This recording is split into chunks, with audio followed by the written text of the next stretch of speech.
So in Dwarf Fortress, there are only so many ores you should go out of your way to melt and use, that being iron, silver, platinum, gold, and maybe tin. Iron for its strength, silver, platinum, and gold for their trading value, and copper for mass use, though in a lot of fortresses, iron is so plentiful it should be used for everything, and tin for bronze production. I mean, you can use other ores for stuff, but at some point it's not worth the effort. For anyone who's confused on which ore deposits turn into each metal, magnite, limonite, and hematite are all iron. Tetrahite is both silver and copper, while galena only produces 50% lead and 50% silver. Cassiterite makes tin, sphalerite makes zinc, and gardnerite makes nickel. The rest of the deposits contain the name of the ore they produce. For steel production, you need to first make pig iron bars using flux boulders, which are calcite, chalk, dolomite, limestone, and marble. Not every fortress has flux boulders, but establishing a good trading bond for steel will suffice. Steel should be used for weapons, armor, and ammo, in that order. Nothing else. If you are short on resources, soldiers can use iron or bronze armor, but steel is the best for basically everything.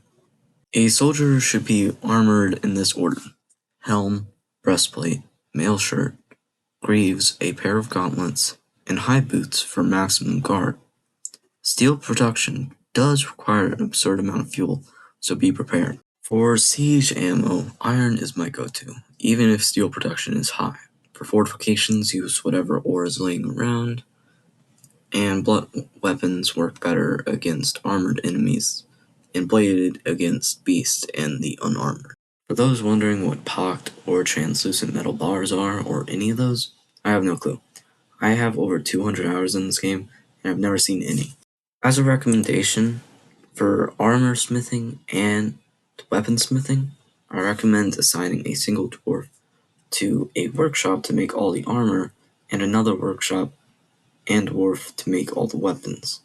This is so that they can become a grand master in that respective field. Just gonna put this out here as a spoiler warning. The stuff that I'm about to talk about does heavily spoil the later elements of the game. Inside volcanic studs, you can find raw adamantine. Following this, you can take it to a craftsdwarf's workshop and make adamantine thread, where you can either make adamantine cloth or wafers. Do be warned, however, adamantine production is extremely dangerous. Adamantine is the god ore, however, it's light, it's unbreakable, but extremely risky, but extremely rewarding. Make sure adamantine armor is only in production at workshops with dwarves assigned, because other races make armor that is too large for the dwarves. Thanks for watching the video, I guess. This is basically my take on the wiki for metalsmithing, but with a grain of salt and personal opinion added to it. Thanks for watching, I guess. See ya.